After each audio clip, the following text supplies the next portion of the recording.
अपने चेलों को प्रार्थना करना जरूर सिखाया था। तो ये आज हमारे जीवन में बहुत जरूरी है कि हमें प्रार्थना भी करना अत्यंत जरूरी है, क्योंकि जिस दिन हम ये विश्वास करेंगे, भरोसा करेंगे, उस दिन परमेश्वर हमारे जीवन में वो ऑटोमेटिक सारी चीजें आ जाएंगी। जिस दिन हम प्रार्थना शुरू कर देंगे उस दिन हमारा जीवन बदलता हुआ नजर हमारे सामने आएगा। इसीलिए जब हम आगे बात करते हैं तो परमेश्वर का वचन कहता है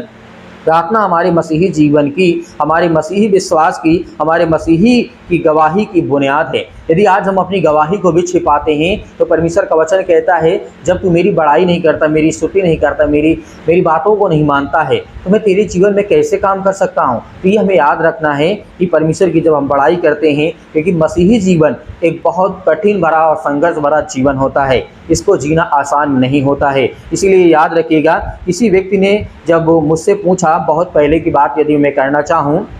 जब हम वचन में थे तो एक बात कही थी कि उसकी वह बात मेरे दिमाग में लग गई थी, मतलब घर कर गई थी। एक व्यक्ति था जब मुझसे पहले बोला था, जब मैं कुछ साल पहले जब परमेश्वर के सुसमाचार का प्रचार करता था, तो उसकी बातें मेरे दिल में कहीं न कहीं वो बातें लगी थी और मेरे समझ में उस समय नहीं आ रहा था कि बातें असल में क्या है। बात वो क्या थी कि उस समय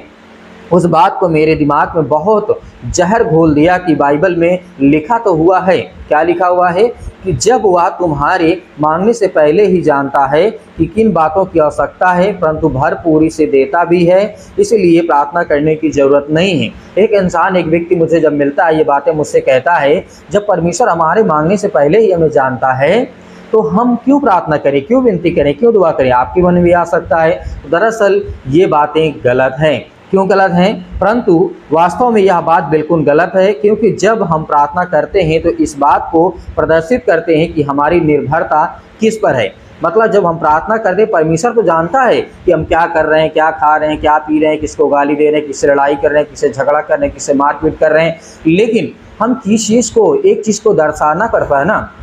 किसी चीज़ को हमें इंगित करना पड़ता है, ये मेरा भाई है। जब तक हम बताएंगे नहीं, लोग तो जानते हैं कि इसका भाई है, लेकिन जब तक हम उस पर हाथ नहीं रखेंगे कि नहीं ये मेरा भाई है, जब तक नहीं देखेंगे या नहीं बताएंगे तब तक तो उस पर फोकस नहीं जाएगा ना। उसी तरीके हमारे जीवन का है, उसी तरीके प्रार्थना भी है, क्योंकि जब तक हम ये प्रदर्शित नहीं करें कि हम किस बात के लिए प्रार्थना कर रहे हैं, किस बात के लिए दुआ कर रहे हैं, तो परमेश्वर क्या समझेगा, क्योंकि वो हर एक बातें जानता है। इसीलिए परमेश्वर को हमें इंडिकेट करना पड़ता है, मतलब वहाँ पे दर्शाना पड़ता है, दिखाना पड़ता है कि परमेश्वर आज मेरे जीवन में ये समस्याएं हैं। सपोज दैट आप सोचिए कि आप डॉक्टर के पास जाते हैं, डॉक्टर तो सभी बीमारियों को जानता है, सभी चीज़ों को जानता है, तो आपको जब तक उसको क्लियर नहीं बताएंगे तब तक वो किस चीज़ की इलाज करेगा, किस चीज़ की आपको दवा करेगा, बीमारी करेगा। तो इसका अर्थ ये है, इसका शब्द मतलब जो बातें मुझसे पूछी गई थी, तो मेरे समझ में ये आता है और आपको भी समझना है। तो